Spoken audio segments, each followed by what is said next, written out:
Welcome back to CBM Calling on this Tuesday. And where I'm sitting, looking out this window, it's a snowy Tuesday. And in Southern Ontario, we're getting our first taste of Christmas weather. Welcome, Carla. Welcome to CBM Calling. It's nice to have you with us. Thank you. Nice to be here. We too have winter weather in Edmonton. Yes, but you said it's +1 where you are, right? I know. It's beautiful. Yeah, lovely. Well, we have you on our call today, so we can talk a little bit about Christmas, and we're going to talk a little bit about your contribution to a Advent of Generosity piece that CBM has published over the series of weeks of Advent. And this coming Sunday is the second Sunday of Advent, which is the Sunday of Peace, which is what you have written on. And we're going to talk about your reflection in a little bit. But I asked you earlier about a favorite Christmas tune. Do you have a favorite piece of music that's Christmassy for you? Well, I do. My absolute favorite is Handel's Messiah. Now, I know it was originally an Easter offering, so it's also my favorite Easter music. But then again, it's also my favorite Epiphany music and Pentecost music and going for a walk music and cleaning the house music. So I listen to it all year long. Does that make it really special for you, or does that make it less special? Oh, really special. Every time I listen, there's something rich. Oh, very good. Hey, let me ask you if you have some memories, Christmas time memories with family or traditions in your recollection of Christmases. Yeah, you prompted me to think about some memories, and the one I've chosen to tell you about is a Christmas, the year that our family took a holiday prior to Christmas. And we had planned that we would not be home that year on Christmas Day. So we had not done any decorating or made any preparations.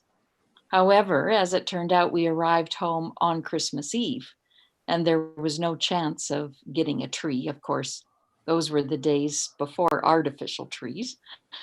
But I remember Dad going out into the backyard with his saw, and he trimmed the lower branches of the fir trees, and he made a crude stand out of 2x4s and drilled the holes into the wood at an angle, and then stuffed the tree branches into the holes, and we decorated it. It was perfect. And, as I've been thinking about that memory, I realized that may explain some of my love for crazy Christmas trees.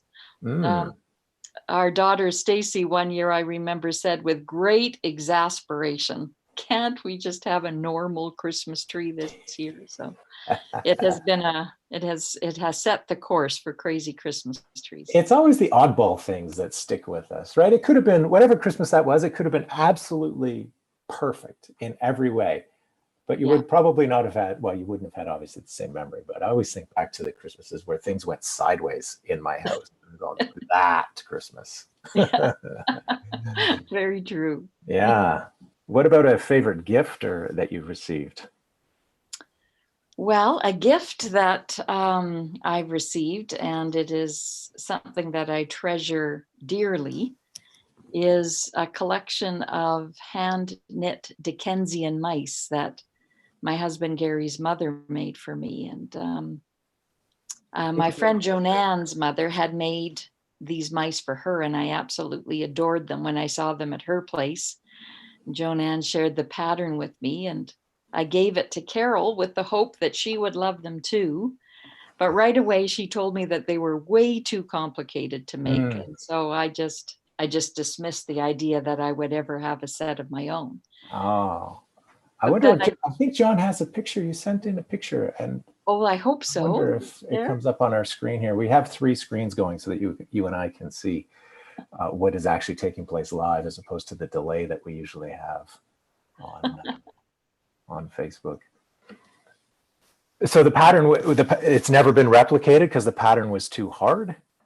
Well, that's what Carol had told me. And so I just thought, okay, well, I thought it would be something she might enjoy making. But when she said it was too difficult, I just thought, okay, I'll never get my mice. But closer to Christmas that year, when I walked into her house, I distinctly remember that she revealed this whole collection of amazing mice that she had knit for me. And we were both thrilled.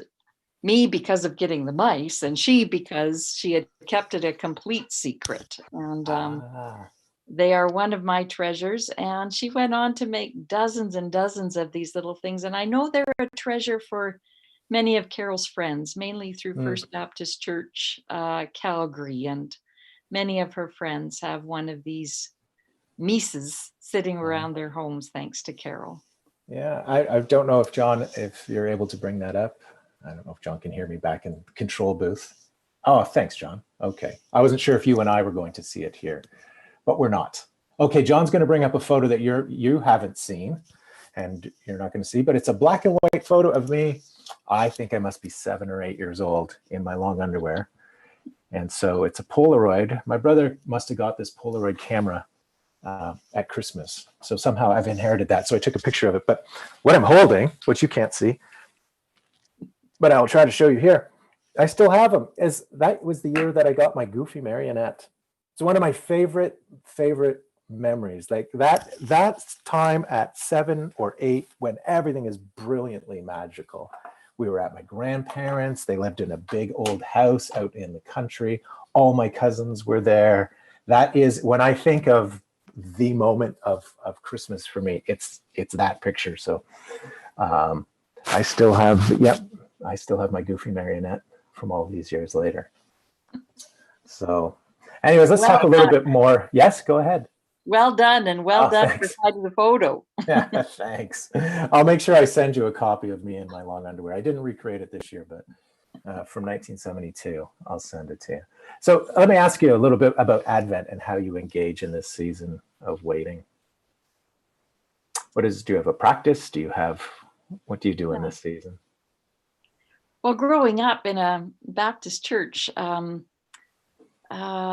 and one that was not overly liturgical, I certainly do remember the season of Advent, and I remember the Advent wreath on full display at the front of the church.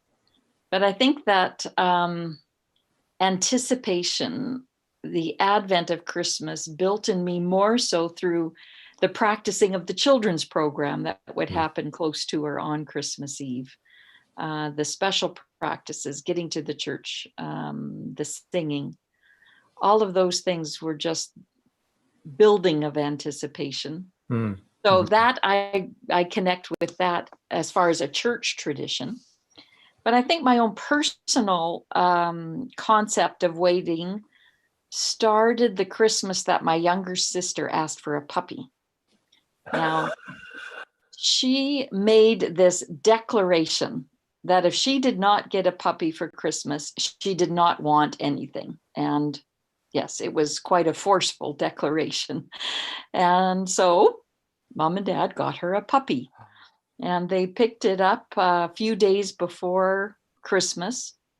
So my older brother and I had the job of keeping the puppy secret in the house until Christmas morning. Boy. And it was quite a task. Luckily, both of our bedrooms were down in the basement and her bedroom was upstairs.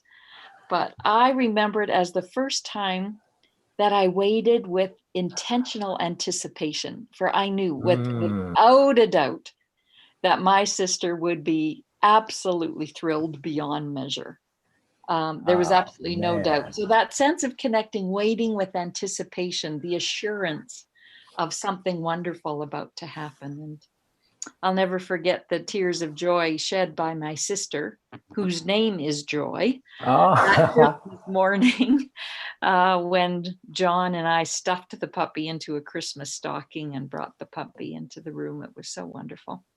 Oh man, what a great memory. And it's certainly a great experience of having to wait with anticipation. Oh, that's terrific. Wow. I'm going to ask you a little bit about Advent of generosity. So quite some time ago, I threw out the idea, and you were gracious enough to say yes, along with 4 other colleagues of ours at CBM, to write a personal reflection.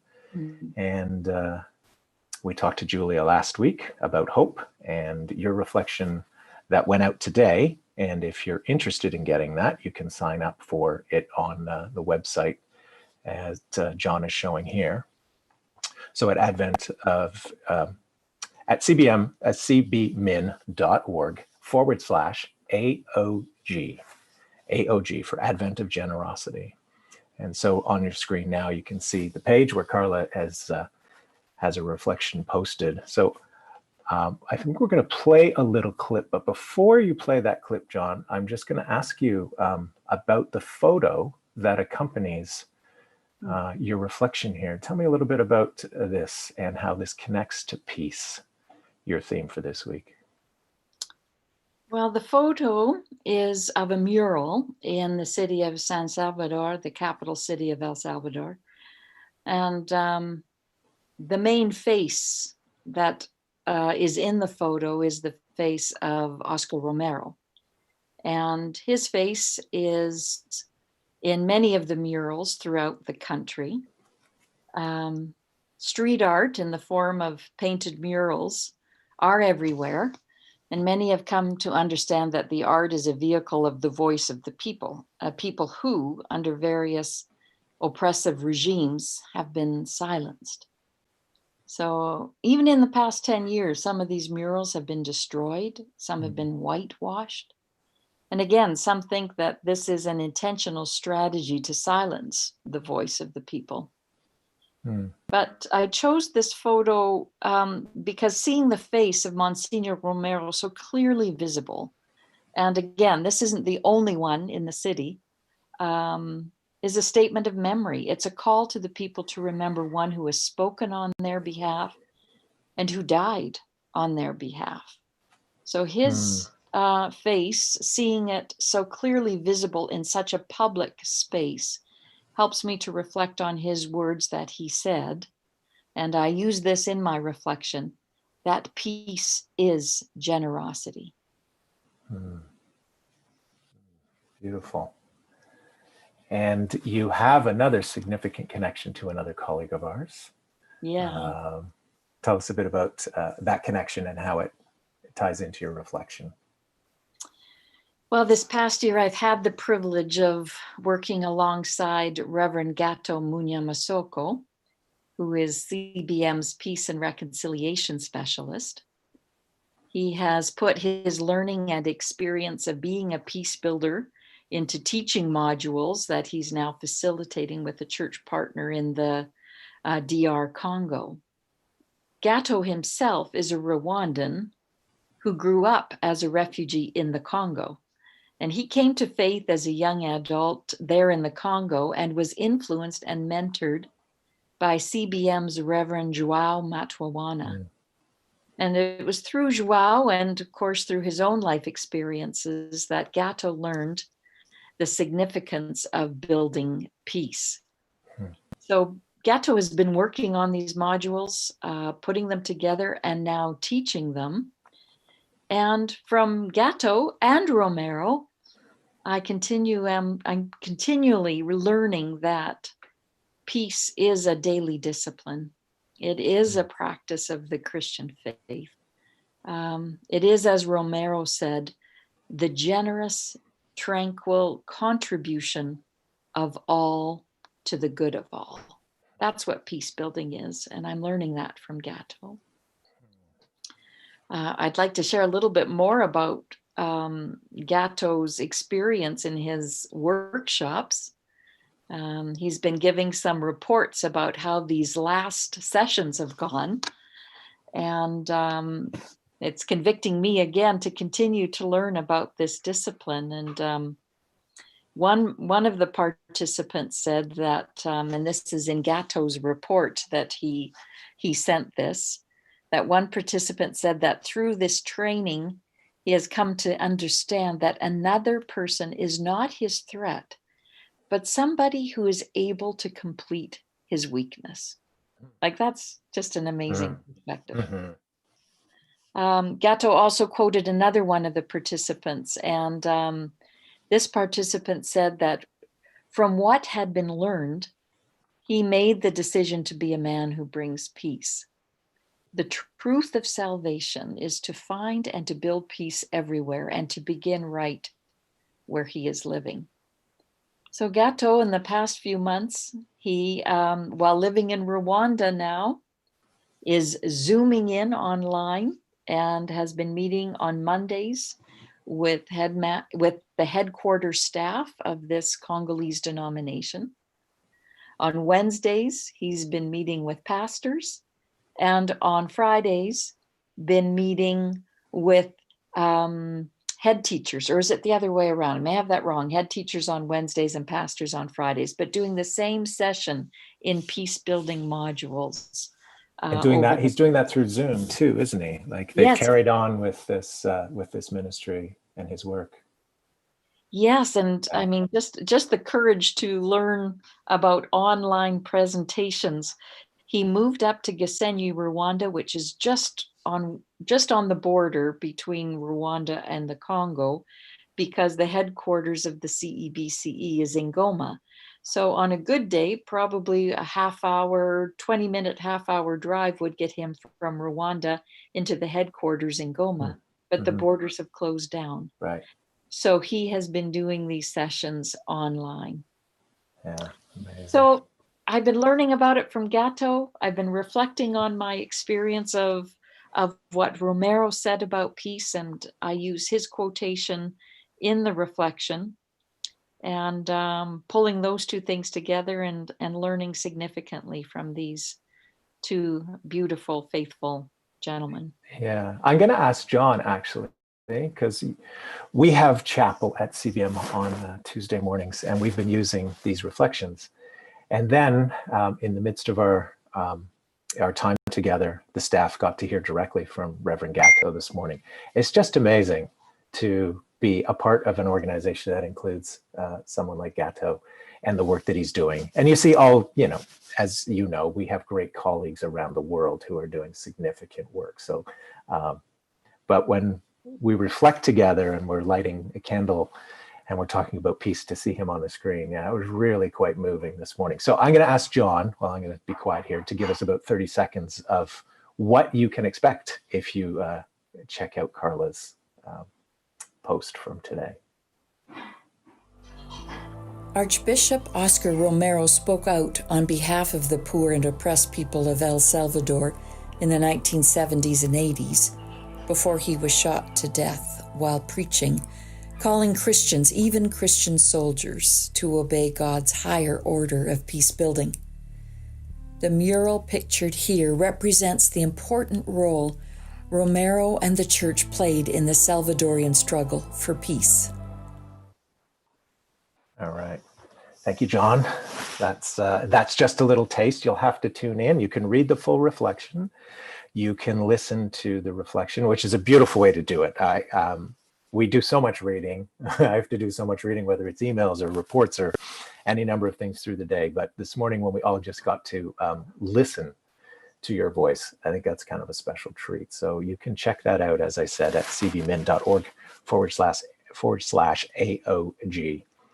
And you have another picture that you've sent in that I'm going to ask you about a picture, another one taken in El Salvador. Tell us a bit about what John's going to put on the screen now.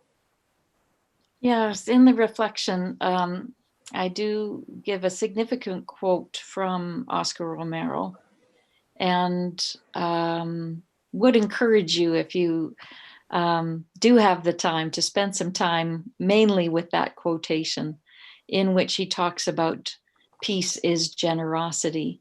And it was a memory that came back to me as I was working on this piece, was a visit that my husband and Gary and I took to El Salvador, to our partner there way back in 2002.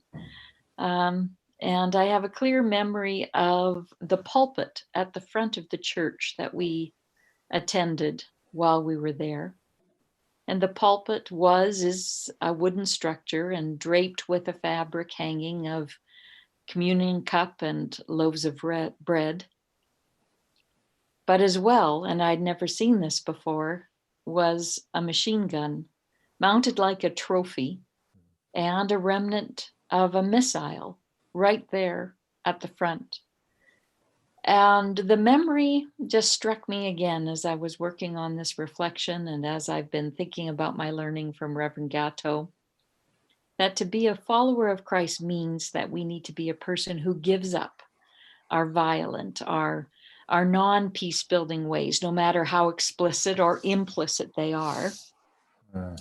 But as Monsignor Romero said, it is our duty, and therefore it is generosity to be people of peace. Maybe just one final thought is that Reverend Gato had tuned my ears and eyes again to the verse in Matthew about blessed are the peacemakers. And the response in that verse is, for they are the ones who shall be known as children of God. So being peace builders means that's how we'll be known as children of God. Thank you so much for what you have given us in this reflection. And for those that are tuning in and checking out what you can see on the screen, there's actually a second part to this, which is a little addition. And again, it's you reading a responsive reading as part of candle lighting. And that is available also on our website under Build Your Own Sunday. There's a link there where you can get to a slide series set. Oh, there, we're seeing it on the screen now. And there's downloads there, whether you need it if your church needs it in JPEG or in PDF or PowerPoint slides, and a link there back to your reflection if churches wanted to make use of that. So been super generous with all that you've given. I've heard your voice today, and I've, as I said, it was such a delight to be in chapel this morning and to hear your voice and to see what was on the screen with our colleagues. So again, yes, it's one thing to read, and you submitted this, back in September or October, looking towards this season, and just to feel it fresh. And so I hope that people can make use of this either personally, and if they want to sign up, they can do it online at our website, or if you're a church and want to make use of this as part of your Advent, you're welcome to download what we have for you there. So thank you so much, Carla. What a delight to speak to you today. Thanks for sharing your memories as well.